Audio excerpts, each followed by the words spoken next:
அனைவருக்கும் வணக்கம். இன்றைக்கி பார்க்க போகிற டாபிக் பார்த்திங்கன்னா டிப்ளமோ பாலிடெக்னிக்கில் செமஸ்டர் 1ல் யூனிட் 5.2 பார்க்க போகிறோம். ஏற்கனவே யூனிட் 5.1 பார்த்தாச்சு. யூனிட் 5.2ல் கூட நம்ம மேக்னெட்டிக் ஃபீல்ட்னா என்ன, போல் ஸ்ட்ரென்த்னா என்ன, மேக்னெட்டிக் மூமெண்ட்னா என்ன, மேக்னெட்டிக் இண்டக்ஷன்னா என்ன, இன்டென்சிட்டி ஆஃப் மேக்னெட்டிக் ஃபீல்ட்னா என்ன, மேக்னெட்டிக் பெர்மியபிலிட்டினா என்னென்னு பார்த்துருக்கோம். அதே மாதிரி இன்டென்சிட்டி ஆஃப் மேக்னடைசேஷன்ஸ் அது வரையும் பார்த்துருக்கோம். ஸோ அடுத்து அதனுடைய கண்டினியூட்டி தான் பார்க்க போகிறோம். ஹிஸ்டீரிசிஸ். ஸோ ஹிஸ்டீரிசிஸ்னால் என்ன, அதே மாதிரி ரெட்டென்டிவிட்டி, கோஎசிவிட்டி, சேச்சுரேஷன்ஸ், அதே மாதிரி அப்புறம் experiment to draw the hysteresis loop. So அந்த ஹிஸ்டீரிசிஸ் லூப்பை யூஸ் பண்ணி நம்ம டெம்பரரி மேக்னெட், பர்மனெண்ட் மேக்னெட்டை எப்படி நம்ம கண்டுபிடிக்கிறோம், எப்படி அது யூஸ்ஃபுல்லாக இருக்குது அப்படின்றத இந்த பார்ட் 2ல் பார்க்கலாம். யூனிட் 5.2 மேக்னடிசனில் பார்க்கலாம். ஓகேங்களா?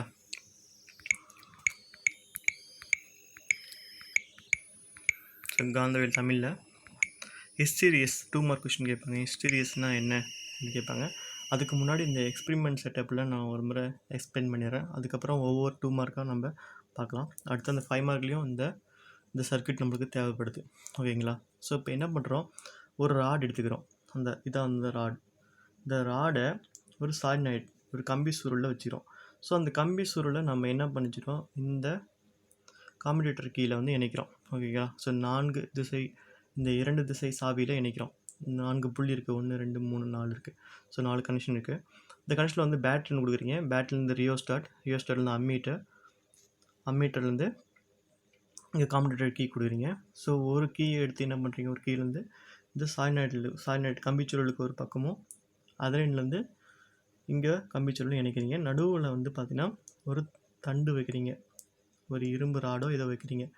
வச்சுட்டு இங்கே டேன் ஏப்போஸில் இன்றைக்கி டிஃப்ளெக்ஷன் மேக்னடோமீட்டர் வைக்கிறீங்க.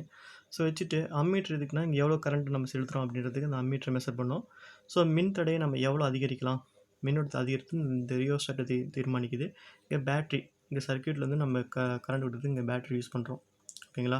ஸோ அங்கே டிஃப்ளெக்ஷன் எவ்வளோ வருது, இங்கே மேக்னடோமீட்டரை இணைக்கிறோம். இப்போ என்ன பண்ணிடுறோம், சர்க்யூட்டை போட்டு பேட்ரி ஆன் பண்ணிட்டோன்னே இங்கே என்ன பண்ணோம், மின்னோட்டம் இதில் பாயுது. நான் ஏற்கனவே சொன்னேன், செயற்கை காந்தங்கள் தயாரிக்க இந்த மின்சாரத்தை பயன்படுத்தி இப்போ என்ன பண்ணுறாங்கன்னா, மின்சாரத்தை பயன்படுத்தி இரும்பு துண்டு எஃகு என்ன பண்ணுறீங்க, அதை செயற்கை காந்தமாக மாற்றுறோம். நம்ம பர்பஸ்க்கு தகுந்த மாதிரி அது எவ்வளோ வலிமை இருக்குது, எவ்வளோ வலிமைக்கு தகுந்த மாதிரி நம்ம மாற்றிக்கிறோம். அந்த ரேஷியோக்கு தகுந்த மாதிரி நம்ம யூஸ் பண்ணுறதுக்கு நம்ம அதிலேருந்து மாற்றிக்கிறோம். ஓகேங்களா? ஸோ இப்போது இந்த சர்க்யூட்டில் மின்னோட்டத்தை கொடுத்துட்டீங்க. ஸோ மின்னோட்டம் கொடுத்தோடனே இந்த கம்பி சுருள் வழியாக போகும். இந்த ராடு இருக்கு இல்லையா, இந்த ராடு என்ன ஆகும், காந்தமாக மாறிடும். இந்த ராடு காந்தன்மையாக மாறிடும். ஸோ இப்போ எவ்வளோ தான் நீங்கள் மின்னோட்டத்தை அதிகரிக்கிறீங்க, மின்னோட்டம் அதிகரிக்கும் போது இங்கே காந்தப்புல செறிவு அதிகமாகுது. ஸோ காந்தப்புல செறிவு அதிகமாகும் போது காந்தமாக்கலின் செறிவு, அந்த இரும்பு தண்டு காந்தமாக மாற்றுது இல்லையா, அதான் அந்த காந்தமாக்கலின் செறிவு. ஸோ காந்தமாக்கலின் செறிவும் அதிகமாகுது. ஸோ மின்னோட்டத்தை ஒரு குறிப்பிட்ட லெவலில் பார்த்தீங்கன்னா சேச்சுரேஷன் ஸ்டேட்டில் போயிடுது. நீங்கள் எவ்வளோ தான் மின்னோட்டம் கொடுத்து காந்தப்புல செறிவு அதிகப்படுத்தினாலும் காந்தமாக்கலின் செறிவு அதுக்கப்புறம் தாண்டாது. அது அப்படியே ஒரு குறிப்பிட்ட லெவலில் அப்படியே நின்றுக்கும். ஸோ அதான் சேச்சுரேஷன் ஸ்டேட் சொல்கிறோம்.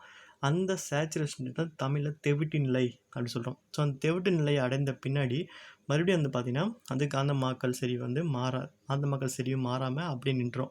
இப்போ என்ன பண்ணுறேன், காந்தப்புல மின்னோட்டத்தை குறைக்கிறீங்க, காந்தப்புல செறிவும் குறையும். ஸோ குறைஞ்சிட்டு ஒரு குறிப்பிட்ட ஸ்டேஜில் பார்த்திங்கன்னா இந்த காந்தமாக்கல் செறிவும் குறையணும், ஆனால் குறையாமல் கொஞ்சம் ஒட்டிகிட்ருக்கோம். இப்போ அங்கே காந்தப்புலம் சுழி வந்துடுது, ஜீரோவுக்கு வந்துடுறோம். மின்னோட்டத்தை நிறுத்திடுறோம், ஜீரோவை நிறுத்திடுறோம், காந்தப்புல செறிவும் ஜீரோ கொண்டு வந்துடும். ஆனால் இந்த பொருள் அப்போ காந்தம் இருக்குமான்னு பார்த்தீங்கன்னா கொஞ்சமாக காந்தம் ஒட்டிகிட்ருக்கோம்.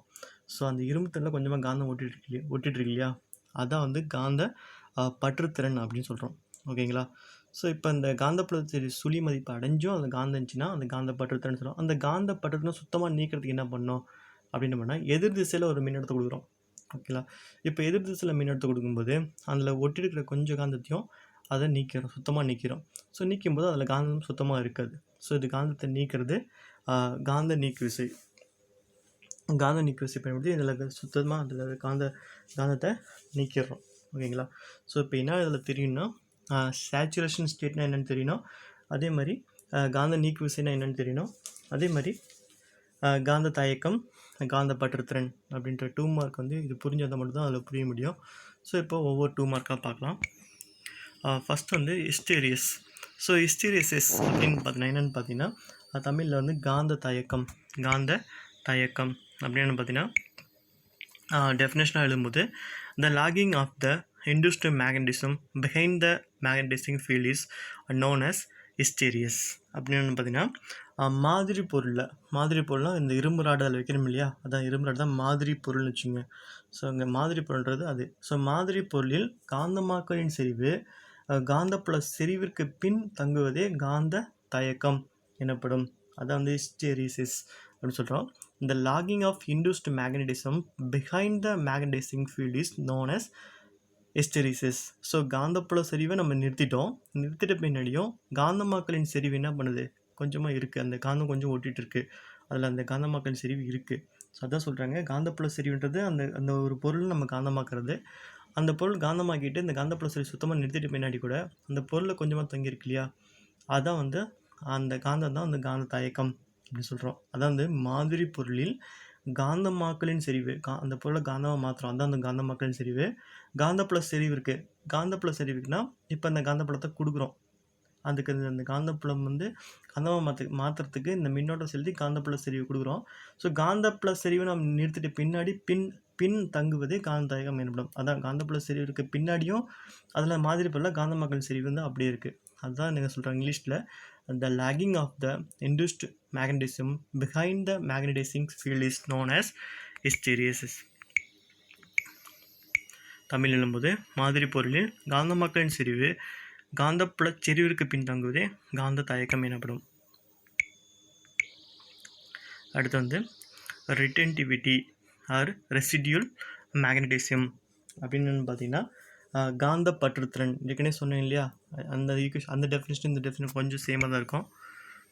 காந்த பற்றுத்திறன் தமிழில் என்னென்னு பார்த்தீங்கன்னா, so retentivity is intensity of magnetizations retained in the specimen when the magnetizing field is reduced to 0. So அப்படின்னு என்ன பார்த்தீங்கன்னா காந்தப்புலச்செறிவு வந்து சுழி மதிப்பை காந்தப்புலச்செறிவு என்ன பண்ணுறோம், 0 கொண்டு வந்துடும். ஸோ சுழி மதிப்பு அடையும் போது அந்த மாதிரி பொருளில் தங்கியுள்ள காந்த பற்றுத்திறன் எனப்படும். அதாவது இங்கிலீஷ் சொல்லுவாங்க. So retentivity is intensity of magnetizations retained in the specimen when the magnetizing field is reduced to 0. So இப்போ மேக்னெட்டிக் ஃபீல்டில் 0 கொண்டு வந்த பின்னாடி கூட அந்த பொருளில் அந்த மாதிரி பொருளில் காந்தம் தங்கியிருக்கு இல்லையா, அதான் சொல்கிறோம் இங்கே காந்த பற்றுத்திறன். தமிழில் வந்து காந்த பற்றுத்திறன் சொல்கிறோம். ஸோ காந்தப்புல செறிவு சுழி மதிப்பை அடையும் போது மாதிரி பொருள் தங்கியுள்ள காந்த பற்றுத்திறன் எனப்படும். ஸோ அதான் டெஃபினேஷன் 2 மார்க் சொல்கிறாங்க. காந்த பற்றுத்திறன் என்றால் என்ன, காந்தப்புலச்செறிவு சுழி மதிப்பு அடைந்த பின்பும் மாதிரி பொருளில் தங்கியுள்ள காந்த பற்றுத்திறன் எனப்படும். அடுத்து இந்த காந்தத்தை கொஞ்சம் பற்று இருக்கு இல்லையா, அதை நீக்கிறதுக்கு என்ன பண்ணலாம் அப்படின்னு பார்த்தீங்கன்னா, நான் ஏற்கனவே சொன்னேன், எதிர் திசையில் மின்னோட்டத்தை கொடுக்கும்போது அதில் இருக்கிற கொட்டிட்டு காந்தம் என்ன ஆகுதுன்னா கொஞ்சம் கொஞ்சமாக போயிட்டு சுத்தமாக காந்தம் இல்லாமல் போயிடும். ஸோ அதான் வந்து இங்கிலீஷில் வந்து காந்த நீக்கு விசை எப்படி சொல்லலாம்னா கோஇர்சிவிட்டி ஆர் கோஇர்சிவிட்டி ஃபோர்ஸ் அப்படின்னு என்னென்னு பார்த்தீங்கன்னா காந்தத்தை அதில் வந்து நீக்கிறோம். ஸோ அதான் காந்த நீக்கு விசை சொல்கிறோம். ஸோ கோஇர்சிவிட்டி என்ன அப்படின்னு பார்த்தீங்கன்னா டெஃபினேஷன் எழுதும்போது எப்படி எழுதலாம் அப்படின்னு பார்த்தீங்கன்னா, so coercivity is the reverse magnetizing field given to remove the residual magnetism completely from the specimen. அப்படின்னு பார்த்தீங்கன்னா மாதிரி பொருளில் தங்கியுள்ள அந்த மீந்த காந்தத்தை முற்றிலும் நீக்க எதிர் திசையில் கொடுக்க வேண்டிய காந்தப்புலச்செறிவே காந்த நீக்கு விசை எனப்படும். இப்போ ஒரு திசையில் மின்னோட்டம் செலுத்திருக்கோம், ஆப்போசிட் திசையில் கொடுக்கும்போது ஒரு திசையில் மின்னோட்டம் கொடுத்து காந்தப்புலச்செறிவை அதிகப்படுத்தி அந்த இரும்பு தண்டை காந்தமாக்கல் செறிவை நம்ம அதிகப்படுத்த பின்னாடி மறுபடியும் அந்த காந்தப்புல செறிவை நம்ம 0 கொண்டு வந்துட்டோம். ஆனால் அதில் வந்து காந்தம் கொஞ்சம் ஓட்டிகிட்ருக்கு, ஆனால் காந்தம் இல்லாமல் இருக்கணும், ஓட்டிகிட்ருக்கு. அதுக்கு என்ன பண்ணலாம் அப்படின்னு பார்த்தா எதிர் திசையில் மின்னோட்டத்தை கொடுக்கும்போது அதில் இருக்கிற காந்தத்தை சுத்தமாக நீக்கிடலாம். ஸோ அதான் வந்து காந்த நீக்கி விசை வந்து இங்கிலீஷில் டெஃபினேஷன் சொல்கிறாங்க. ஸோ கோஇர்சிவிட்டி சொல்கிறாங்க. So coercivity is the reverse magnetizing, அதாவது எதிர் திசையில் field given to the remove the residual magnetism completely from the specimens. So இதை தான் வந்து நம்ம கோஇர்சிவிட்டி காந்த நீக்கி விசை சொல்கிறோம். ஸோ தமிழ் எழுதும்போது மாதிரி பொருளில் தங்கியுள்ள மீந்த காந்தத்தை முற்றிலும் நீக்க எதிர் திசையில் கொடுக்க வேண்டிய காந்தப்புலச்செறிவு காந்த நீக்கு விசை எனப்படும். 2 மார்க் கொஸ்டின். அடுத்து சேச்சுரேஷன். ஸோ சேச்சுரேஷன் ஏற்கனவே சொல்லிட்டேன், தமிழில் வந்து தெவிட்டு நிலை. ஸோ தெவிட்டு நிலை அப்படின்னு பார்த்தீங்கன்னா, the stage when there is no further increases in the induced magnetism and increase the magnetic field is known as saturations. நான் ஏற்கனவே சொன்னேன், காந்தப்புலத்தின் செறிவு அதிகரிக்கும் போது அந்த மாதிரி பொருளில் காந்தமாக்கலின் செறிவு அதிகரிக்காத நிலையே தெவிட்டு நிலை எனப்படும். ஸோ காந்தப்புல செறிவு கொடுத்துட்டோம், நம்ம மின்னோட்டத்தை கொடுத்து காந்தப்புல செறிவு கொடுத்துட்டோம். ஸோ நம்ம மின்னோட்டத்தை அதிகப்படுத்த அங்கே வந்து காந்தமாக்கல் செறிவு அதிகரிச்சுட்டே தான் போகணும். ஆனால் ஒரு ஸ்டேஜில் என்ன ஆகுதுன்னா, இந்த காந்தமாக்கல் செறிவு நீங்கள் எவ்வளோ அதிகமாக கொடுத்தாலும் காந்தமாக்கலின் செறிவு என்ன பண்ணால் மாறாமல் அப்படியே நிற்கிது, ஒரு ஸ்டேஜில் அப்படியே நிற்கிது.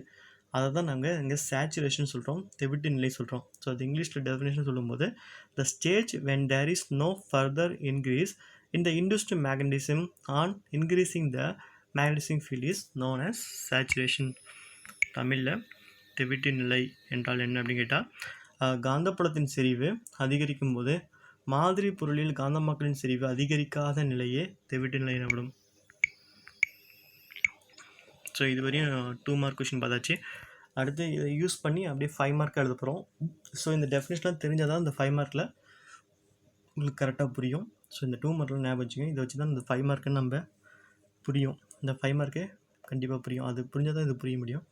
So experiment to draw the hysteresis loop அப்படின்னு பார்த்தீங்கன்னா, காந்த தயக்க கண்ணி வரைதல் சோதனை. ஸோ காந்த தயக்க கண்ணி வரைதல் சோதனை வந்து இம்பார்ட்டன்ட் 5 மார்க் கொஷின். இந்த லெசனில் இருக்கிற இம்பார்ட்டன்ட் 5.2ல் இருக்கிற இம்பார்ட்டன்ட் 5 மார்க் கொஷின் தான் experiment to draw the hysteresis loop. So hysteresis loop வந்து நம்ம வந்து எப்படி வரையலாம் அப்படின்றத இந்த 5 மார்க்கில் பார்க்கலாம்.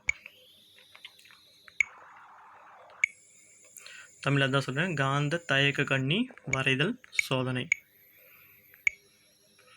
The experiment arrangement is as shown in the figure. The specimen in the form of rod is placed inside the solenoid and the deflection magnetometer is in tan A positions. அப்படின்னு என்னென்னு பார்த்தீங்கன்னா, நான் ஏற்கனவே அந்த எக்ஸ்பிரிமெண்ட் அந்த figure காட்டுறேன் பாருங்க. So இதுதான் அந்த எக்ஸ்பிரிமெண்ட் ஃபிகர். ஸோ இந்த ஃபிகர் வச்சு என்ன சொல்கிறீங்கன்னா, ஸோ ஃபஸ்ட்டு என்ன சொல்கிறாங்கன்னா, the experiment arrangement is shown in the figure. The specimen in the form of rod is placed inside the solenoid and the deflection magnetometer is in a tan A positions. So இதுதான் வந்து small rod, இந்த பெசிமின் of rod. இது வந்து சாலினாய்டில் வச்சுருக்காங்க. வச்சுட்டு இங்கே வந்து மின்னோட்டம் இருக்குது, இங்கே வந்து டிஃப்ளெக்ஷன் வந்து tan A பொசிஷனில் இருக்குது அப்படின்ட்டு சொல்கிறாங்க. அடுத்து ஸோ அது வந்து மேக்னட்டிசிங் ஃபீல்டு வந்து அங்கே மேக்னட்டிசிங் ஃபீல்டு எப்படி இருக்குன்னா H = NI/L. அதே மாதிரி அந்த இன்டென்சிட்டி ஆஃப் மேக்னட்டிசன்ஸ் எப்படி இருக்கும், M = K tan θ. அப்போ காந்தப்புல செறிவு எப்படி இருக்கும், காந்தமாக்கலின் செறிவு எப்படி இருக்குன்றது தான் ஃபார்முலா கொடுத்துட்டாங்க. ஃபஸ்ட்டு வந்து காந்தப்புல செறிவுக்கான ஃபார்முலா H = NI/L. அதே மாதிரி காந்தமாக்கலின் செறிவு வந்து அதுக்கு formula M = K tan θ. So இங்கே என்னன்றது பார்த்தீங்கன்னா நம்பர் ஆஃப் டேர்ம்ஸ். ஸோ தான் அதில் இந்த ஃபார்முலா என்னென்ன இருக்குதுன்னு பார்த்தீங்கன்னா, என்னன்றது நம்பர் ஆஃப் டேர்ம்ஸ் இந்த சாலினாய்டு, அந்த கம்பிச்சொல்லுடைய எண்ணிக்கை. ஐன்றது கரண்ட், அதனுடைய மின்னோட்டம். எல்ன்றது லென்த் ஆஃப் த சாலினாய்டு, அந்த சாலினாய்டுடைய லென்த்து. டீட்டான்றது ஆங்கிள் ஆஃப் டிஃப்ளெக்ஷன்ஸ். ஸோ அந்த tan A பொசிஷனில் எவ்வளோ வந்து ஆங்கிள் வந்து காட்டுது, அதுதான் அந்த டீட்டா வந்து ஆங்கிள் ஆஃப் டிஃப்ளெக்ஷன். ஸோ இந்த படம் வந்து அந்த சர்க்கியூட் கொடுத்த பின்னாடி அங்கே saturation point, retentivity, coercivity point எப்படி வரும்னு நான் பின்னாடி சொல்கிறேன். So the current is closed. The value of M and H are calculated for corresponding currents. Graph is drawn as H along x-axis and M along y-axis. இப்போ என்ன பண்ணுறோம், கரண்ட்டை கொடுத்துரும். ஸோ கரண்ட்டை கொடுத்த பின்னாடி அந்த சாலினாய்டில் என்ன நடக்குது அப்படின்றத கிராஃபை வரைகிறோம். ஸோ அதில் வந்து பார்த்தீங்கன்னா, இந்த காந்தப்புல செறிவு சொன்னேன் இல்லையா, அது வந்து எக்ஸ் ஆக்சிஸ்லையும், காந்தமாக்கலின் செறிவு M இருக்கு இல்லையா, அது வந்து ஒய் ஆக்சிஸ்லையும் இருக்கணும். அதான் சொல்கிறாங்க, the circuit is closed. The value of M and H are calculated for corresponding currents. Current கொடுக்கும்போது ஹெச்சோட வேல்யூ எம்மோட வேல்யூ நோட் பண்ணுறோம். அதை வந்து கிராஃபாக வரைகிறோம். இந்த கிராஃபாக வரையும்போது ஹெச்சோட வேல்யூ எக்ஸ் ஆக்சிலும் எம்மோட வேல்யூ ஒய் ஆக்சிலும் வரைகிறோம்.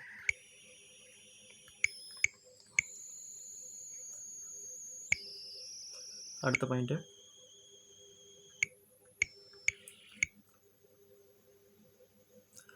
அடுத்த பாயிண்ட் என்னென்னா the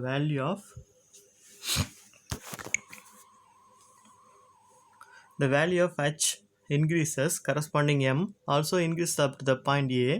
The curve OA is obtained as A is the saturation point அப்படின்னு சொல்கிறாங்க. The value of h increases correspondingly m also increases up to point A. The curve OA is obtained. A is saturation point. இப்போ வேல்யூட ஹெச்சோட value increase பண்ண என்ன ஆகும்னா எம்மோட value increase ஆகிட்டு ஒரு குறிப்பிட்ட இடத்துல ஏன்ற பாயிண்டில் அப்படி நின்றோம். ஓகேவா? ஸோ அப்போ நிற்கும்போது ஒரு கர்வ் உருவாது. அந்த கர்வ் தான் ஓஏன்னு சொல்கிறோம். அப்போ அந்த ஏன்ற பாயிண்ட் வந்து சேச்சுரேஷன் ஸ்டேட் சொல்கிறோம். ஓகேவா? ஸோ இந்த டயக்ராம் சொல்கிறேன். ஹெச்சோட வேல்யூ இன்க்ரீஸ் பண்ண எம்மோட வேல்யூ இன்க்ரீஸ் ஆகிட்டு ஏன்ற இடத்துக்கு போயிட்டு அதுக்கப்புறம் மரம் அப்படி நின்றோம். அப்போ நீங்கும்போது இந்த ஓஏன்ற கர்வ் கிடைக்கும். ஓகேங்களா? ஸோ அதுதான் இந்த டெஃபினேஷன் சொல்லியிருக்காங்க. அடுத்து the value of m decreases, h also decreases and the curve AB is obtained. Here h equal to 0, m equal to OB is retentivity. அப்படின்னு என்னென்னு பார்த்தீங்கன்னா இப்போ என்ன பண்ணுறீங்க, m வந்து டிக்ரீஸ் பண்ணுறீங்க. இப்போது ஹெச்சோட வேல்யூஸ் வந்து டிக்ரீஸ் பண்ணும்போது எம்மோட வேல்யூவும் டிக்ரீஸ் ஆகும். ஸோ இங்கே ஹெச்சோட வேல்யூ வந்து டிக்ரீஸ் பண்ணுறீங்க, குறைக்கிறீங்க. எம்மோட வேல்யூவும் டிக்ரீஸ் ஆகும். ஸோ டிக்ரீஸ் ஆகிட்டு குறிப்பிட்ட இடத்துல வந்து இங்கே ஏபியில் வந்து நின்றுச்சு. ஓகேங்களா? ஸோ இந்த ஏபின்ற பாயிண்ட் வந்து அப்படி நின்றுச்சு. அப்போ ஏபின்ற கர்வ் கிடைச்சிது. ஸோ இதில் வந்து என்ன சொல்கிறாங்கன்னா அது சொல்கிறாங்க the value of m decreases, h also decreases. So h decrease பண்ணும், m டிக்ரீஸ் பண்ணும். And the curve AB is obtained. வந்து அந்த கர்வ் வந்து ஏபி கிடைச்சிது. இப்போ என்ன ஒன்று h வந்து 0, m வந்து OB is the OB is retentivity. அப்படின்னு என்ன சொல்கிறாங்கன்னா h வந்து வேல்யூ குறைக்கும் போது எம்மோட வேல்யூ வந்து குறையும். ஆனால் குறையாமல் இந்த ஏபி கோடு வந்து அங்கே நின்றுது. இப்போ பார்த்தீங்கன்னா h வந்து காந்தப்புல செறிவு என்ன பண்ணுறோம், 0 கொண்டு வந்துடும். இப்போ காந்தமாக்கலின் செறிவு வந்து காந்தம் கொஞ்சம் ஒட்டிட்டுருக்கு. அதான் அந்த ஓபின்ற கருவில் ஒட்டிட்டுருக்கு. அந்த ஓபி தான் வந்து இங்கே காந்த பற்றுத்தல்னு சொல்கிறோம், ரெட்டன்டிவிட்டி அப்படின்னு சொல்கிறோம். அதான் அந்த value of M decreases, H also decreases. So H decrease ஆனால் எம்மும் வந்து டிக்ரீஸ் ஆகும். ஆனால் என்ன ஆகுதுன்னா அங்கே வந்து ஏபியில் இடத்துல அப்படி நின்றுது. அந்த ஏபின்ற கருவு உருவாது. அந்த ஏபின்ற கருவில் வந்து காந்தம் கொஞ்சம் ஒட்டிகிட்ருக்குன்னு அர்த்தம். ஓகேங்களா? அதான் அந்த ஹெச் காந்தப்புல செறி வந்து 0 கொண்டு வந்துடும். காந்தமாக்கலின் செறி வந்து அந்த ஓபியில் ஒட்டிகிட்ருக்கு. அதான் அந்த ரெட்டன்டிவிட்டி சொல்கிறோம். அடுத்து the change the direction of current using commutator. So இந்த காம்படேட்டரை யூஸ் பண்ணி அந்த கீ யூஸ் பண்ணி என்ன பண்ணுறோம், ஆப்போசிட் டைரெக்ஷனில் கரண்ட் கொடுக்குறோம். ஸோ கரண்ட் கொடுக்கும்போது அதில் ஒட்டிட்டு இந்த கொஞ்சம் காந்தத்தை நம்ம நீக்கிறோம். அதான் சொல்கிறாங்க இந்த value of H increases in opposite direction correspondingly M decreases. So ஹெச்சோட வேல்யூ இன்க்ரீஸ் பண்ண ஆப்போசிட்டில் எம்மோட வேல்யூ வந்து டிக்ரீஸ் ஆகும். ஸோ டிக்ரீஸ் ஆகிட்டு வந்து அப்படின்னா ஒரு கர்வ் கிடைக்கும். அந்த கர்வ் தான் வந்து பிசின்னு சொல்கிறோம். ஸோ பிசி கிடைக்கும். ஸோ இங்கே பார்த்தீங்கன்னா எம்மோட வேல்யூ காந்தமாக்கலின் செறி வந்து 0, அதே வந்து காந்தப்புல செறி வந்து ஓசி வந்து கோஎசிட்டிவிட்டி. இப்போ என்ன பண்ணுறோம், இங்கே காந்தத்தை நீக்கிறோம். ஓகேங்களா? ஸோ டயக்ராம் சொல்கிறேன். இப்போ அந்த காம்படேட்டரை யூஸ் பண்ணி நான் சொன்னேன் ஓ வந்து ஏக்கு போயிடுச்சு, ஏ வந்து ஏபிக்கு வந்துச்சு, ஏபியில் காந்த பற்றுத்திறன் இருக்குது. இப்போ இதை நீக்கிறதுக்கு இந்த ஹெச்ன்றது ஒரு டைரெக்ஷன், இதுக்கு ஆப்போசிட் டைரெக்ஷனில் மைனஸ் ஹெச் கொடுக்குறீங்க. ஹெச் கொடுக்கும்போது இந்த ஒட்டிகிட்ருக்கு அந்த ஏபின்ற கருவில் ஒட்டிகிட்ருக்க காந்தம் என்ன பண்ணோம், அதுலேருந்து நீக்கிறோம். ஸோ நீக்கும்போது அந்த பியிலேருந்து இந்த காந்தம் என்ன ஆயிருதுன்னு சிக்கு வந்துடுது, சிக்கு வந்து 0 வந்துடுது. ஸோ அப்போ இந்த பிசின்ற கர்வ் கிடைக்குது.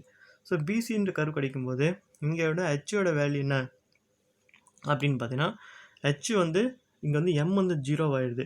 ஹெச் வந்து என்ன ஆகிடுது, அந்த பிசி கோட்டிலேருந்து வருது, கர்வ் வருது. அப்போ அந்த ஓசின்றது கிடைக்குது. ஸோ ஓசின்றது கோஎசிட்டிவிட்டி அப்படின்னு பார்த்தீங்கன்னா காந்த நீக்கிச்சு. ஸோ காந்தத்தை அதில் நீக்கிட்டோம். ஓகேங்களா? ஸோ இதை தான் அந்த பாயிண்ட் சொல்லுது. அடுத்த பாயிண்ட்டு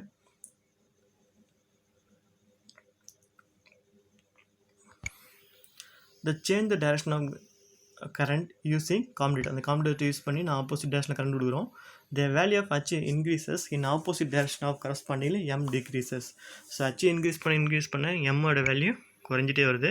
அப்போ நமக்கு பிசின்ற கர்வ் கிடைக்குது. அந்த பிசி கர்வ் கிடைக்கும்போது காந்தமாக்கலின் செறிவு வந்து என்ன ஆகுதுன்னா இங்கே 0 ஆகிடுது.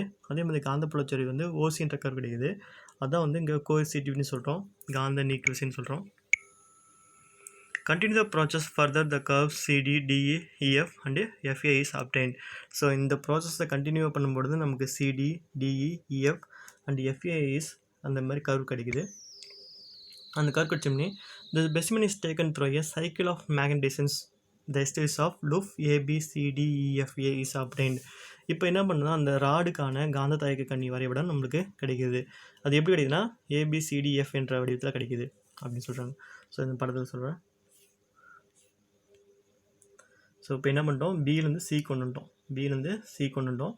இப்போ வந்து ஆப்போசிட் டேரக்ஷனில் இங்கே ஹெச் கொடுத்தோம் இல்லையா, இப்போ இந்த ஆப்போசிட் டேரக்ஷனில் கரண்ட் கொடுக்கும்போது இங்கே ஓலேருந்து டி வரையும் சேச்சுரேஷன் ஸ்டேட்டுக்கு போயிடுது. காந்தப்புல செறிவு அதிகப்படுத்துகிறோம், காந்தமக்களின் செறிவு அதிகமாகுது.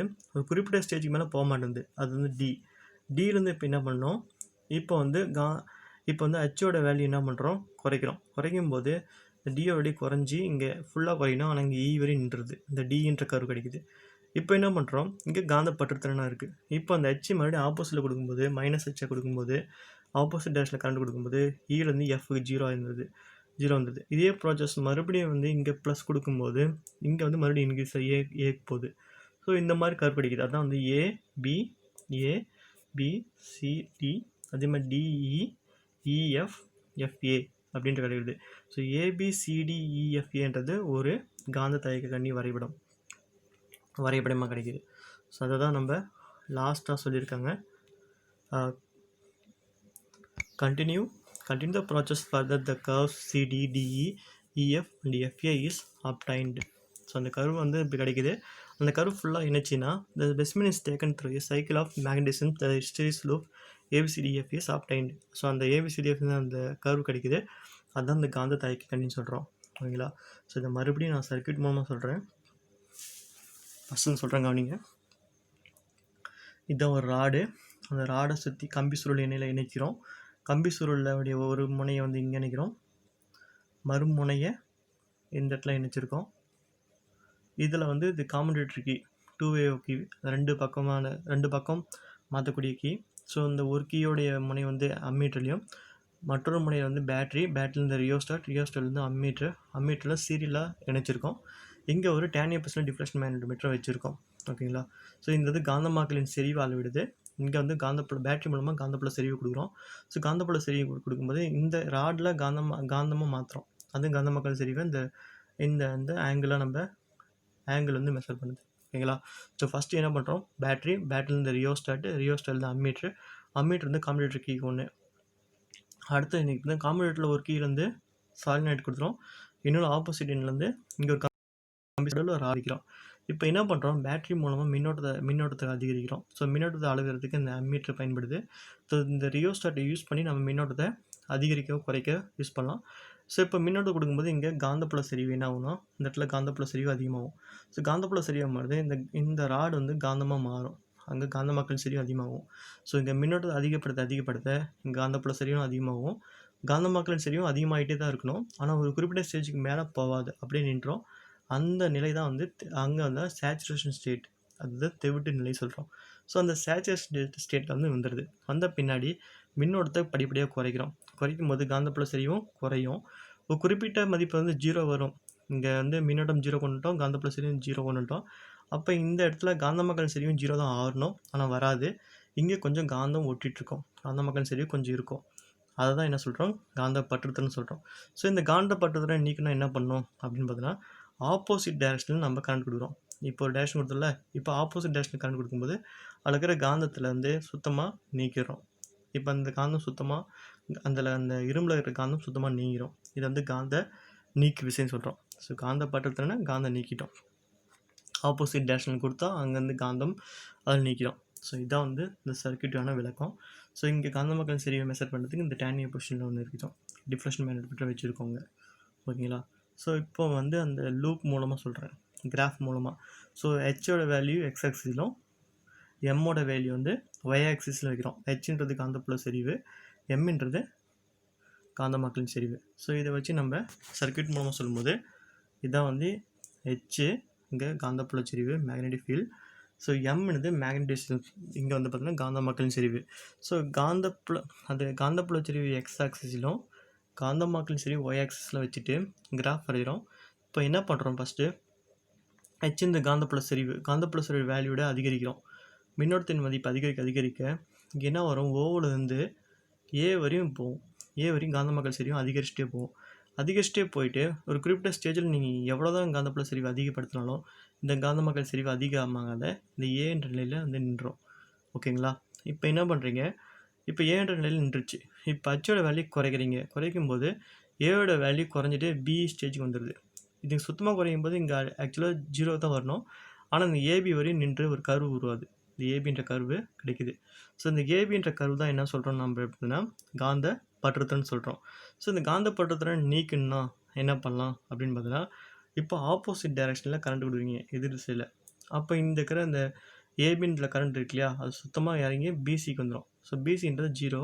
ஸோ அப்போ இந்த ஓசின்ற இடத்துல பார்த்தீங்கன்னா காந்த நீக்கு விசை, இதில் இருந்த காந்தத்தை சுத்தமாக நீக்கிட்டு நம்மளுக்கு பிலேருந்து குறைஞ்சி சிக்கு வந்துடுச்சு. அப்போ பிசின்ற கர்வு கிடைச்சிது. இங்கே பார்த்தீங்கன்னா எம்மோட வேல்யூ 0, ஹெச் வந்து ஓசி, கோஎஃபிஷியன்ட்னு சொல்கிறோம். ஸோ குறைஞ்சிருச்சு.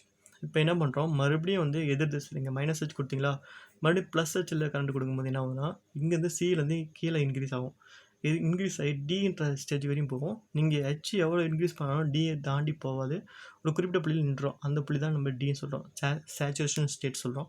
மறுபடியும் டியிலேருந்து என்ன பண்ணுறீங்க, இங்கே வந்து காந்தப்புலத்தை குறைக்கும் போது என்ன ஆகணும், இங்கே வந்து எம்மும் குறையாமல் இங்கே டி ஸ்டேஜில் வந்துருச்சு. ஆனால் ஆக்சுவலாக இங்கே ஓக்கு வந்திருக்கணும், இந்த இடத்துக்கு வந்திருக்கணும், ஆனால் இங்கே நின்றுச்சு. இந்த டின்றது தான் காந்தப்பற்றுத்திறன். மறுபடியும் ஆப்போசிட் டைரக்ஷனில் கரண்ட் கொடுக்கும்போது என்ன ஆகுதுன்னா டியிலேருந்து இஎஃப்காக வந்துடும். ஸோ இஎஃப் வரும்போது இங்கே ஓஎஃப்னு கிடைக்குமா. மறுபடியும் வந்து என்ன பண்ணுறீங்க, இங்கே வந்து ஆப்போசிட் டைரக்ஷனில் கொடுக்கும்போது மறுபடியும் வந்து மின்னோட்டம் அதிகரிக்கும்போது காந்தப்புல செறிவும் அதிகரிச்சு இங்கே என்ன ஆகும்னா காந்தமாக்கல் செறிவு அதிகரிச்சுட்டு இந்த ஏ நிலைக்கு அடையும் போது நம்மளுக்கு ஒரு கர்வு இந்த மாதிரி கிடைக்கும். ஸோ இந்த கர்வு தான் நம்ம என்ன சொல்கிறோன்னா ஏ, இது வந்து பி, இது சி, இது டி, இது இ, எஃப், இது ஏ. ஸோ ஏபிசிடிஇஎஃப்ஏ அப்படின்ற கர்வு கிடைக்குது. இந்த கர்வு தான் நம்ம என்ன சொல்கிறோம், காந்த தயக்க கண்ணி, அதான் ஹிஸ்டெரிசிஸ் லூப்னு சொல்கிறோம். ஸோ இந்த லூப்பை யூஸ் பண்ணி நம்ம என்ன பண்ணுறோம், தற்காலிக காந்தம், நிலைகாந்தங்களை நம்ம வகைப்படுத்துகிறோம். அது வகைப்படுத்துறதுக்கு யூஸ் ஆகுது. ஓகேங்களா? ஸோ இது வந்து இம்பார்ட்டன்ட் 5 மார்க்கு. இந்த 5 மார்க் புரிஞ்சுங்களா? ஸோ இந்த 5 மார்க் எடுத்து அடுத்து இன்னொரு 5 மார்க் இருக்குது. இந்த காந்த தயக்க கண்ணியை பயன்படுத்தி நம்ம எப்படி வந்து டெம்பரரி மேக்னெட்டும் அதே மாதிரி பர்மனெண்ட் மேக்னெட்டும் எப்படி நம்ம ஐடென்டிஃபை பண்ணலாம், இதை எப்படி தயாரிக்கலாம் அப்படின்றது இந்த லூப் வந்து யூஸ் பண்ணுறோம். இந்த லூப்பை யூஸ் பண்ணி நம்ம கண்டுபிடிக்கலாம். ஓகேங்களா? அதான் வந்து selection of magnetic materials for permanent and temporary magnets or uses அப்படின்னு கேட்கலாம். அல்லது யூசஸ் ஆஃப் ஹிஸ்டெரிசிஸ் லூப்ஸ் அப்படின்னு பார்த்தீங்கன்னா, இப்போ என்ன பண்ணலாம், இந்த காந்த தயக்க கண்ணியை பயன்படுத்தி நம்ம வந்து இப்போ தற்காலிக காந்தம்னா என்ன, நிலைகாந்தம்னா என்ன அப்படின்னு வகைப்படுத்தலாம். அப்படி இல்லைன்னா இதனுடைய பயன்கள் or uses of hysteresis loop, அந்த காந்த தயக்க கண்ணியின் பயன்கள் என்ன அப்படின்னு கேட்கலாம். இது வந்து சிம்பிளான 5 மார்க் கொஷின்.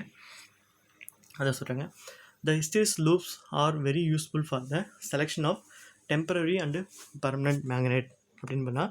ஸோ நிலைகாந்தங்கள், தற்காலிக காந்தங்கள் தயாரிக்க இந்த காந்த தயக்க கண்ணி நம்ம பெரிதும் பயன்படுத்துகிறோம். ஓகேங்களா? அதான் சொல்கிறாங்க, the hysteresis loops are very useful. So இந்த காந்த தயக்க வந்து ரொம்ப யூஸ் பண்ணுது. எதுக்கான selection of temporary and permanent magnet, தற்காலிக காந்தங்கள் மற்றும் நிலைகாந்தங்களை கண்டுபிடிக்க. ஸோ இந்த டயக்ராம் பின்னாடி சொல்கிறேன் எப்படின்னு. இதுதான் அந்த காந்த தயக்க கண்ணி diagram. Properties of temporary magnet. So இந்த டெம்பரரி மேக்னெட்டுடைய ப்ராப்பர்ட்டி என்ன அப்படின்னு பார்த்தீங்கன்னா, ஃபஸ்ட் ப்ராப்பர்ட்டி லார்ஜ் ரிட்டன்டிவிட்டி. தற்காலிக காந்தத்தின் பண்புகளில் ஃபஸ்ட் பாயிண்ட் வந்து அதிக பற்றுத்திறன். நான் இதுக்கு முன்னாடி சொன்னோம்ல, அதிக பற்றுத்திறன். ஸோ இப்போ இங்கே காந்தப்புல செறிவு அதிகப்படுத்தும் போது காந்தமாக்கல் செறிவு வந்து அதிகமாக இருக்கும். இங்கே 0 கொண்டு வரும்போது அந்த காந்தமாக்கல் செறிவு அப்படியே கொஞ்சம் ஒட்டிகிட்டு இருக்கும். அதான் வந்து அதிக பற்றுத்திறன் சொல்கிறோம். அதான் லார்ஜ் ரிட்டன்டிவிட்டி. அதான் ஃபஸ்ட் பாயிண்ட் வந்து லார்ஜ் ரிட்டன்டிவிட்டின்னு சொல்கிறோம். செகண்ட் பாயிண்ட் ஸ்மால் கோஎசிவிட்டி அப்படின்னா குறைவான காந்த நீக்க விசை. நம்ம ஆப்போசிட் டைரக்ஷனில் கரண்ட் கொடுத்தா நம்ம இங்கே வந்து காந்தம் நீக்கப்படும் சொல்லி இல்லையா. ஸோ அப்போ கம்மியான எதிர்திசையில் கம்மியான மின்னோட்டம் செலுத்தும் போது டக்குன்னு என்ன பண்ணால் அந்த காந்தன்மை சீக்கிரமாக இழந்துடும். அதான் வந்து ஸ்மால் கோஎசிவிட்டி, குறைவான காந்த நீக்க விசை. கொஞ்சம் எதிர் திசை கொடுத்தாவே அந்த காந்தம் அதுலேருந்து போயிடும். அதனால தான் வந்து டெம்பரரி மேக்னெட்டுக்கு யூஸ் பண்ணுறாங்க. அடுத்து வந்து பார்த்தீங்கன்னா மினிமம் எனர்ஜி லாஸ் அப்படின்னு பார்த்தீங்கன்னா குறைவான ஆற்றல் இழப்பு. ஸோ இங்கே ஆற்றல் இழப்பு வந்து அதிகமாக ஏற்படுமா பார்த்தீங்கன்னா குறைவாக தான் ஏற்படும். ஸோ இந்த 3 பாயிண்ட் தான் வந்து என்ன பார்த்தீங்கன்னா தற்காலிக காந்தத்தினுடைய பண்புகள். ஸோ ஃபஸ்ட் பாயிண்ட் என்னென்னா லார்ஜ் ரிட்டன்டிவிட்டி அப்படின்னா பார்த்தீங்கன்னா அதிக பற்றுத்திறன், சீக்கிரமாக காந்தம் வந்து அதில் ஒட்டிக்கும். அடுத்து வந்து ஸ்மால் கோஎஸ்டிவ் குறைவான காந்த நீக்கு விசை. கொஞ்சமாக நம்ம சில மினிட் கொடுத்தாவே அது வந்து காந்தம் போயிடும். அது அந்த குறைவான காந்த நீக்கு விசை. அதே மாதிரி எனர்ஜி லாஸ் வந்து பார்த்திங்கன்னா கம்மியாக தான் இருக்கும். ஸோ குறைவான ஆற்றல் இழப்பு. ஸோ இந்த பண்பு இருக்கிற மெட்டீரியல் என்ன மெட்டீரியல் யூஸ் பண்ணால் சாஃப்ட் ஐரன் தேநீர்னு சொல்கிறீங்களா, அதை வந்து நம்ம பயன்படுத்தலாம். ஏன்னா இதனுடைய பண்புகள்லாம் அதில் இருக்குது. அதை யூஸ் பண்ணி நம்ம தற்காலிக காந்தத்தை பயன்படுத்தலாம். ஸோ அந்த தற்காலிக காந்தம் எங்கெங்கே யூஸ் பண்ணுறாங்க அப்படின்னு பார்த்தீங்கன்னா இந்த டிரான்ஸ்ஃபார்மரில் மின்மாற்றிகள் இருக்கு இல்லையா, அதில் யூஸ் பண்ணுறாங்க, ஏசியில் யூஸ் பண்ணுறாங்க. அதே மாதிரி மோட்டாரில், டைனமோவில் இது யூஸ் பண்ணுறாங்க, கோர் மெட்டீரியலாக பயன்படுத்துகிறாங்க. ஸோ அதான் சொல்கிறாங்க soft iron bosses this property. So soft iron is selected to prepare temporary magnet. The soft iron is used as the core material for transformers, AC, motors and dynamos. The soft iron தேனிரும்பு. So தேனிரும்பு அந்த பண்புகளை கொண்டனால இந்த soft iron நம்ம use பண்ணுறோம். ஓகேங்களா, temporary மேக்னெட்டுக்கு. So soft iron used for core material. அந்த கோர் மெட்டீரியல் எங்கெங்கே யூஸ் பண்ணுறோம் அப்படின்னா டிரான்ஸ்ஃபார்மர் யூஸ் பண்ணுறோம், அதே மாதிரி ஏசியில் யூஸ் பண்ணுறோம், ஏசி மோட்டார்ஸ் யூஸ் பண்ணுறோம், அண்டு டைனமோஸ். ஸோ இந்த இடத்துலலாம் வந்து பார்த்திங்கன்னா தற்காலிக காந்தம் தேவைப்படுது. ஸோ அந்த பர்பஸ்க்காக இந்த தேனிரும்பை பயன்படுத்துகிறோம். ஏன் இந்த தேனிரும்பை பயன்படுத்துகிறோம்னா இந்த தேனிரும்புக்கான பண்புகள், தற்காலிக காந்தக்கான பண்புகள் 3 இருக்குது. என்னென்னா அதிக பற்றுத்திறன் இருக்குது, அதே மாதிரி குறைவான காந்த நீக்கு விசை இருக்குது, அதே மாதிரி குறைவான ஆற்றல் இழப்பும் இருக்குது. அதுக்காக இதை பயன்படுத்துகிறோம். ஓகேங்களா. அடுத்து properties of permanent magnet. So permanent மேக்னெட்டுக்கு என்னென்ன வந்து பண்புகள் இருக்குது அப்படின்றத பார்க்கலாம். So first point small retentivity. Small retentivity அப்படின்னா குறைவான பற்றுத்திறன். ஸோ அந்த பற்றுத்திறன் பார்த்தீங்கன்னா பற்றுத்திறனுடைய மதிப்பு பார்த்தீங்கன்னா குறைவாக இருக்கும். ஓகேங்களா. ஆனால் அதிக காந்த நீக்கு விசை. So large coercivity. அதுலேருந்து காந்தத்தை நீக்கணும்னா நம்ம அதிக மின்னோட்டத்தை கொடுத்தா மட்டுமே தான் நீக்க முடியும். அதனால் வந்து அதிக காந்த நீக்கு விசை. ஸோ காந்த நீக்கு விசை எப்படி இருக்குன்னா அதிகமாக இருக்குது. அது வந்து லார்ஜ் கோஎசிட்டிவிட்டி, அதிக காந்த நீக்கு விசை. ஸோ இதில் ஆற்றல் இழப்பு எப்படி இருக்கும் அப்படின்னா ஹை எனர்ஜி லாஸ். ஸோ அதிக ஆற்றல் இழப்பாக இருக்கும். அதை வந்து நம்ம கருத்தில் கொள்ள தேவையில்லை. அது வந்து நாட் இம்பார்ட்டன்ட் சொல்கிறோம். ஸோ இது வந்து நம்ம கருத்தில் கொள்ள தேவையில்லை. ஸோ இதுக்கு எந்த மெட்டீரியல் யூஸ் பண்ணுறாங்க அப்படின்னு பார்த்தீங்கன்னா ஸ்டீல் யூஸ் பண்ணுறாங்க. ஸோ எக்கு வந்து இந்த பர்பஸ் இந்த பண்புகளாக இருக்கிறதுனால நம்ம எக்கை பயன்படுத்துகிறோம். ஸோ எக்கை பயன்படுத்தி நம்ம இந்த பர்மனன்ட் மேக்னெட்டை தயாரிக்கிறோம். ஸோ அதான் சொல்கிறாங்க steel possess this properties. So இந்த ப்ராப்பர்ட்டிலாம் எக்குக்கு இருக்குது. ஸோ எக்குனால steel is selected to permanent magnet. So permanent மேக்னெட்டுக்கு ஸ்டீலை நம்ம யூஸ் பண்ணுறோம். ஸோ அந்த டயக்ராம் சொல்கிறேன் பாருங்க. So high magnet, soft magnet, so low magnet. So எங்கே சொல்கிறாங்க பாருங்கள், இதான் வந்து ஹிஸ்டரிஸ் லூப் கிடைக்குது. ஸோ இந்த ஹிஸ்டரிஸ் லூப் வந்து சின்னதாக இருக்குது, அடுத்து கொஞ்சம் பெருசாக இருக்குது, அடுத்து ரொம்ப பெருசாக இருக்குது. ஸோ இந்த பெருசாக இருக்கிறது பார்த்தோன்னா தான் ஹை மேக்னெட் சொல்கிறோம். சின்னதாக இருக்கிறது சாஃப்ட் மேக்னெட்டு, இன்னும் சின்னதாக இருக்கிறது லோ மேக்னெட் சொல்கிறோம். ஸோ காந்த தயக்கணி ரொம்ப சின்னதாக இருக்குதா அந்த சைஸை பொறுத்து நம்ம வந்து நிலையான காந்தமாக தற்காலிக காந்தமாக வந்து ஐடென்டிஃபை பண்ணலாம். சின்னதாக இருக்கிறது பார்த்தீங்கன்னா தற்காலிக காந்தத்துக்கு எடுத்துக்காட்டு. அதேமாதிரி இந்த பெருசாக இருக்கிற லூப் இருக்கு இல்லையா, அது வந்து நிலைகாந்தத்துக்கு பர்மனன்ட் மேக்னெட்டுக்கு. சின்னதாக இருக்குது டெம்பரரி மேக்னெட்டுக்கான படம். ஹெச்ன்றது ஏற்கனவே சொன்ன காந்தப்புல செறிவின் மதிப்பு. இங்கே வந்து எம் வந்து காந்த மக்களின் செறிவின் மதிப்பு. ஸோ இதை யூஸ் பண்ணி நம்ம லூப் வந்து தயாரிச்சுன்னா இங்கே ஓ, இங்கே வந்து ஏ கிடைக்கும், பி, அதே சி, இங்கே டி, இ, எஃப், ஜி, ஏ. ஸோ இந்த மாதிரி லூப் கிடைக்கும் இந்த காந்தகணி. இந்த பயன்படுத்தி நம்ம தற்காலிக காந்தம், நிலைக்காந்தங்கள் எதுன்னு சொல்லிட்டு இந்த லூப் வச்சு சொல்லிடலாம். ஓகேங்களா. ஸோ இது வரையும் முடிஞ்சு 2 5 மார்க் முடிச்சு. ஸோ இப்போ அசைன்மெண்ட்டில் கொடுக்குறோம். அசைன்மெண்ட் கொஷின் என்னென்ன அப்படின்னு பார்த்தீங்கன்னா இதில் இம்பார்ட்டன்ட் 2 மார்க் 5 மார்க் கொஷின் என்னென்ன அப்படின்னு பார்த்தீங்கன்னா ஃபஸ்ட்டு 2 மார்க் 3 மார்க் கொஷின் பார்க்கலாம். டிஃபைன் ரிட்டன்டிவிட்டி, காந்த பற்றுத்திறனை வரையறு அப்படின்னு பார்த்தீங்கன்னா நம்ம ஏற்கனவே சொல்லுவோம். காந்த பற்றுத்திறன் அப்படின்னு பார்த்தீங்கன்னா காந்தப்புலச்செறி சுழி மதிப்பை அடைந்த போதும் அந்த மாதிரி புலத்தங்களில் காந்தம் இருக்கு இல்லையா, அதான் காந்த பற்றுத்திறன் சொல்கிறோம். ஸோ அதான் அந்த டிஃபைன் ரிட்டன்டிவிட்டி, காந்த பற்றுத்திறனை வரையறு. அடுத்து டிஃபைன் கோஎசிட்டிவிட்டி அப்படின்னு பார்த்தீங்கன்னா காந்த நீக்கு விசை. அதில் இருக்கிற காந்தம் கொஞ்சம் ஒட்டிருக்கு இல்லையா, அதை வந்து எப்படி நீக்கலாம் அப்படின்ற பார்த்தீங்கன்னா மாதிரி புலத்தங்களில் மீந்த காந்தத்தை முற்றிலும் நீக்க நம்ம எதிர் திசையில் கொடுக்குறோம் இல்லையா, அந்த காந்தப்புல செறிவு, அதான் வந்து காந்த நீக்கு விசைன்னு சொல்கிறோம். அடுத்து வாட் இஸ் மேக்னெட்டிக் சாச்சுரேஷன்ஸ், காந்த தெவிட்டு நிலை என்றால் என்ன அப்படின்னா, அந்த காந்தப்புலத்தின் செறிவு நம்ம அதிகரிக்கும் போது அந்த மாதிரி பொருளை காந்த மக்கள் செறிவும் அதிகரிக்காத நிலை, அதிகரிக்கணும், அங்கே அதிகரிக்காமல் ஒரு குறிப்பிட்ட விஷயத்தில் அப்படின்றது, அதான் வந்து அதிகரிக்காத நிலை சொல்கிறோம், அதான் வந்து தெவிட்டு நிலை சொல்கிறோம். அதான் வந்து வாட் இஸ் மேக்னெட்டிக் சேச்சுரேஷன், காந்த தெவிட்டு நிலை என்றால் என்ன. அடுத்து டிஃபைன் ஹிஸ்டெரிசிஸ், காந்த தயக்கம் வரையறு. காந்த தயக்கம் வரையறுன்னு பார்த்தோன்னா நம்ம ஏற்கனவே பார்த்தோம், மாதிரி பொருளில் அந்த காந்தமாக்கலின் செறிவு காந்தப்புல செறிவிற்கு பின் அங்கே தங்கி இருக்கு இல்லையா, அதான் அந்த காந்த தயக்கம் அப்படின்னு சொல்கிறோம். Define hysteresis. அடுத்தது இதில் 2 5 மார்க் இருக்குது, இம்பார்ட்டன்ட் 5 மார்க்கு. ஃபர்ஸ்ட் ஒன்று describe an experiment to draw hysteresis loop of a specimen in form of a rod. அப்படின்னா ஒரு உலோகத்தண்டுக்கான காந்த தயக்க கண்ணி வரையும் சோதனையை விவரி. அந்த காந்த தயக்க கண்ணி வரைபடம் ABCDF இந்த காந்த தயக்க கண்ணி வரைபடம் வரைஞ்சி இல்லையா, அது எப்படி வரையணும், அது எப்படி வந்தது அப்படின்றத இந்த 5 மார்க் மூலம் பார்த்தோம். அந்த 5 மார்க் எழுதணும். அடுத்து வந்து 2வது 5 mark, describe how the magnetic materials are selected for permanent and temporary magnet. So temporary மேக்னெட்டையும் பர்மனெண்ட் மேக்னெட்டையும் நம்ம எப்படி ஐடென்டிஃபை பண்ணலாம் அப்படின்றத இந்த காந்த தயக்கணி வரைபடம் மூலமாக நம்ம எப்படி கண்டுபிடிக்கலாம் அப்படின்றது அந்த கொஸ்டின். ஸோ காந்த பொருட்களை தேர்ந்தெடுக்க காந்த தயக்கணிகள் எவ்வாறு பயன்படுகின்றன என்பதை விளக்குக. ஸோ டெம்பரரி மேக்னெட்டும் அதே மாதிரி பர்மனெண்ட் மேக்னெட்டையும் நம்ம ஐடென்டிஃபை பண்ணுறதுக்கு இந்த காந்த தயக்கணி காந்த தயக்க கண்ணி வரைபடம் வந்து நம்ம பயன்படுது. ஸோ இதுவரையும் நம்ம யூனிட் 5 முடிச்சிட்டோம். மீண்டும் அடுத்த கிளாஸில் சந்திப்போம். நன்றி, வணக்கம்.